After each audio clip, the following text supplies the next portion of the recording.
জন্মদিনের অনেক অনেক অনেক শুভেচ্ছা আম্মা, এটা আপনার জন্য গিফট। তোমার আমার জন্মদিনের কথা মনে আছে? তোমার মায়েরও তো আজকে জন্মদিন। জি আম্মা, আজকে আমার মায়েরও জন্মদিন। তোমার মাকেও কি তাহলে শুভেচ্ছা জানাইছো? না না, আমি এখনো উইশ করিনি। তুমি তোমার মাকে এখনো শুভেচ্ছা জানাওনি, কথা বলোনি, আর আমার জন্য তুমি গিফট নিয়ে চলে আসছো? আম্মা, আমার মাকে আমি সরাসরি গিয়েই উইশ করবো, তাহলে মার কাছে অনেক ভালো লাগবে। তার মানে তুমি তোমার মাকে সারপ্রাইজ দিতে চাও? বেশ ভালো। আচ্ছা, আমি তোমাকে একটা কথা বলতে চাই। হয়তো আমি ভালো শাশুড়ি না, তুমি বেশি বাহিরে ঘোরাফেরা করা আমার পছন্দ না। আমি চাই তুমি ভোর 5টা বাজে ঘুম থেকে উঠে সব কাজ সেরে নাও। তুমি যে কোনো কাজ করলে আমি সেটাতে ভুল ধরি। আর আমার ডিসিপ্লিন অনেক পছন্দ। আর আমি চাই তুমি সেই নিয়মগুলোই পালন করবা যেগুলো আমি চাই, যেমন ভাবে চাই। আমি আমার ঘরের সব দায়িত্ব খুব তাড়াতাড়ি তোমার হাতে দিয়ে দিয়েছি। এটা কি তোমার কাছে খারাপ লাগে না?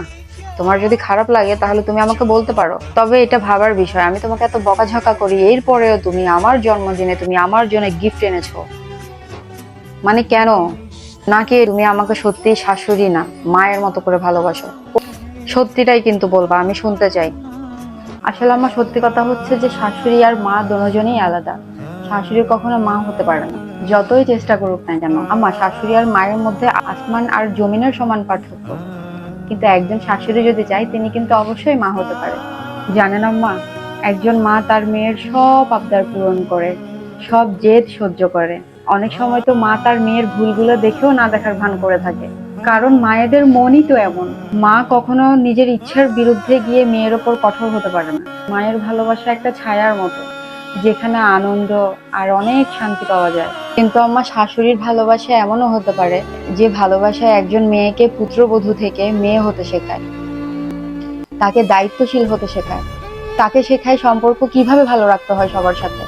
ভালো কিন্তু দুজনেই বাসে আম্মা, কিন্তু ভালোবাসার ধরনটা ভিন্ন। শাশুড়ি যদি আমাকে সকালবেলা ঘুম থেকে উঠতে না শেখায়, তাহলে কিভাবে আমি আমার দায়িত্ব পালন করব? কালকে যখন আপনি থাকবেন না, তখন আমি কিভাবে ঘর সামলাবো? আর আম্মা, আপনি আমাকে যখন বকাঝকা করেন, আমার একটুও খারাপ লাগে না, কারণ আপনি আমাকে বকেন আমার ভালোর জন্যই। আমার মা যদি আমাকে শাসন করতে পারে, তাহলে আপনি কেন আমাকে শাসন করতে পারবেন না? জানেন মা, বাবার বাড়িতে মায়েরা মেয়েদেরকে আরাম দেয়, আর শ্বশুর বাড়িতে শাশুড়িরা বউদেরকে মজবুত হতে শেখায়।